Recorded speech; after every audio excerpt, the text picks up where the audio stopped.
இடம்பொருள் நேயர்களுக்கு வணக்கம். ஸோ இன்னைக்கு பார்த்தீங்க அப்படின்னா சிறகடிக்காசை சீரியலில் இப்போ மாமாவுடைய காமெடி வேலைகள், அவர் உளர்றது, அவர் நடந்துக்கிறது, அவருக்கு இன்னமும் இது ஒரு ஆடிஷன், நீங்கள் நடிக்க தான் கூட்டு வந்திருக்காங்கன்னு இன்னமும் அவர் நம்புறது.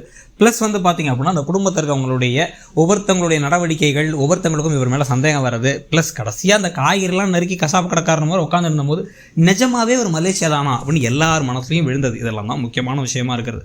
இதில் அடுத்து ப்ரோமோன் காமிக்கிறதுல பார்த்தீங்க அப்படின்னா 3 மருமகள்களும் உட்காந்து பொங்கல் பானையில் ஆளுக்கு ஒரு பொங்கல் பானையை வச்சு பொங்கல் வைக்கிறாங்க. குடும்பமே சேர்ந்து பொங்கல் பொங்கல்னா பொங்கலோ பொங்கல் அப்படின்னு சந்தோஷப்படுறாங்க. இந்த குலவையெல்லாம் எழுப்பினதுக்கு பிறகு பார்த்தீங்க அப்படின்னா ஃபேமிலியாக ஃபோட்டோ எடுத்துக்கிறாங்க. எல்லாரும் சேர்ந்து ஹார்ட்டெல்லாம் கையில் வச்சு சூப்பராக ஜாலியாக ஒரு ஃபோட்டோ எடுத்துக்கிறாங்க. இது எல்லாமே நல்லா இருக்குது நமக்கு. ஆனால் இதில் ஒரு விஷயம் என்னென்னா, அந்த மாமாவை காணோம். இந்த மாமாவை அதுக்குள்ளே அந்த கதையை காலி பண்ணி அனுப்பிவிட்டாங்கன்னா, இத்தனை பில்டப் கொடுத்ததுக்கு ஒரே நாள் அனுப்பிவிட்டாங்கன்னா அவ்வளோ வருத்தம் இருக்காது. ஏன்னா இன்னும் 2 எபிசோடு தான் இருக்குது இந்த வாரத்துக்கு. அப்படிங்கும் போது அதில் பெரிய ஒரு விஷயம் இருக்காது.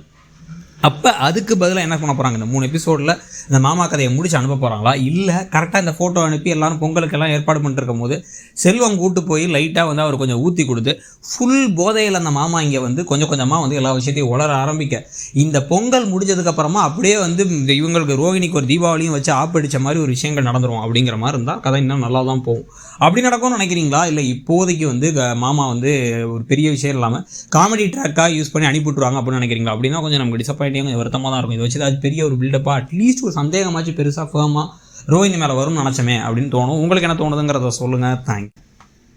இடம்பொருள் நேயர்களுக்கு வணக்கம். ஸோ இன்னைக்கு பார்த்தீங்க அப்படின்னா சிறகடிக்காசை சீரியலில் இப்போ